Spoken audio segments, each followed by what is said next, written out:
शर्यत लागलीच तर ससाच जिंकायला पाहिजे, नाही म्हणले कासवत जिंकले. आम्ही खरं मांडलं.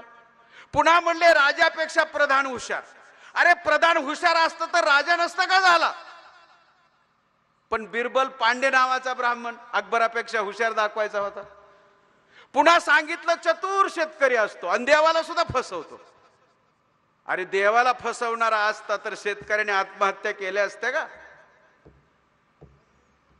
म्हणून तिसरं कारण आहे आमच्या आत्महत्येचं मित्र हो, की आम्ही राष्ट्रपिता ज्योतिराव फुलेचं साहित्य वाचलं नाही. जर राष्ट्रपिता ज्योतिराव फुलेचं तुम्ही साहित्य वाचलं, मी बॉन्डवर लिहून द्यायला तयार आहे, भारतातला एकही शेतकरी आत्महत्या करणार नाही. वाचा. राष्ट्रपिता ज्योतिराव फुलेंनी मोजकं साहित्य लिहिलंय. गुलामगिरी 1873 ला लिहिली, शेतकऱ्याचा असूड लिहिलं, ब्राह्मणाचे कसब लिहिलं, तृतीय रत्न नाटक लिहिलं, अखंड लिहिलं, सार्वजनिक सत्यधर्म पुस्तक लिहिलं, मृत्यू पत्र लिहिलं, इशारा 1 इशारा 2 एवढं मोजकं साहित्य लिहिलं. म्हणून तर बाबासाहेब आंबेडकरांनी गुरु मानलं ना. जगातील सर्वात विद्वान doctor B R. Ambedkar, MA, MSc, DSc, बारटला LLD, डिलीट एवढ्या मोठ्या पदव्या घेतलेल्या माणसाने फक्त 7वी शिकलेल्या ज्योतिराव फुलेंना गुरु मानलं. त्यांनी मॅक्स मुलरला गुरु मानलं नाही, सेलिंग मनला गुरु मानलं नाही. सामाजिक गुरु ज्योतिराव फुले 7वी शिक्षण, आध्यात्मिक गुरु संत कबीर कुठल्याच शाळेत गेले नव्हते, धार्मिक गुरु तथागत बुद्ध कुठल्याच कॉलेजला गेले नव्हते. ह्याला म्हणतात सामाजिक इमानदारी. शेतकऱ्यांचा असूड हे जे साहित्य आहे, यामध्ये जे साहित्य लिहिलंय मित्र हो, ते साहित्य जर आजच्या शेतकऱ्यांनी वाचलं तर कुठलाही शेतकरी भारतात आत्महत्या करणार नाही.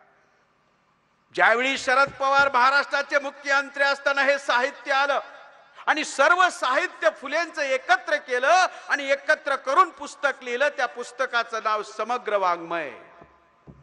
शरद पवारांनी 7च्या टीव्हीच्या बातम्याला सांगितलं, कारण त्यावेळी चॅनल्स नव्हते. काय सांगितलं? की या पुस्तकाचं महाराष्ट्रात पारायण झालं पाहिजे, प्रत्येकाने हे पुस्तक वाचलं पाहिजे. पारायण म्हणजे दररोज. आपलं दुसरंच पारायण सुरू झालं म्हणून घोटाळा झाला. आणि फुलेंनी या शरद पवारांनी या पुस्तकाची किंमत खरं तर 500,000 पाहिजे, 10 रुपये ठेवली तुम्हाला विकत घेता यावं म्हणून. लोक आनंदी बहुजन समाजातली शरद पवारांनी सांगितल्यावर. आणि दुसऱ्या दिवशी पुणे विद्येच्या माहेर घरात पुण्याला गेले आणि ते पुस्तक मागू लागले. एकही पुस्तक शिल्लक नाही.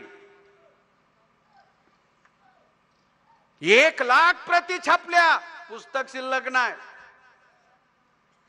चौकशी केल्यावर कळालं की पुण्यातल्या ब्राह्मणांनी सगळी फुलेची पुस्तकं घेतली आणि जाळून टाकली.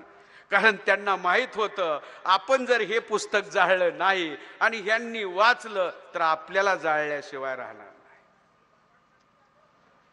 त्या पुस्तकामध्ये एक पुस्तक आहे शेतकऱ्याचा असूड, आणि त्यामध्ये सगळं फुलेंनी सांगितले की शेतकऱ्याच्या नेमक्या समस्या कशा आणि त्या कशा सोडवल्या पाहिजे.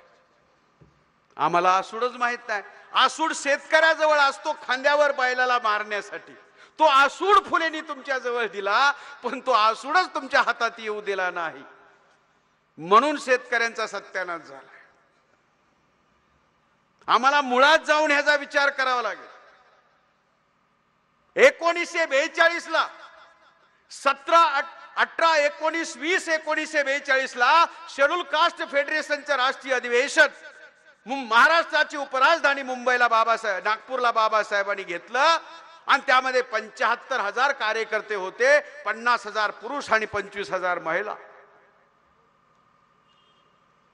ही राष्ट्रव्यापी देशव्यापी आंदोलन पाहून इंग्रज चमकले आणि इंग्रजांनी बाबासाहेबाला दिल्लीला बोलवलं आणि 1 नव्हे 2 नव्हे 3 नव्हे 4 खात्याचं मंत्रीपद दिलं. मजूर मंत्री, ऊर्जा मंत्री, सिंचन मंत्री आणि सार्वजनिक बांधकाम खात्याचे असे 4 कॅबिनेट दिले. ज्यावेळी त्यांना सिंचन मंत्री केलं इरिगेशन मिनिस्टर, त्यावेळी त्यांनी तो ब्ल्यू प्रिंट तयार करून ठेवली की 2000 साली भारतात किती लोकसंख्या असेल आणि भारताच्या शेतकऱ्याकडे जमीन किती असेल आणि त्यांना पाणी कसं द्यायचं त्याचं नियोजन त्यांनी 1942 ला केलं.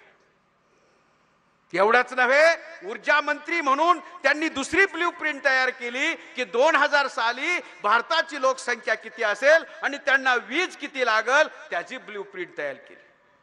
26 जानेवारी 1950 ला भारतीय संविधान लागू झाले.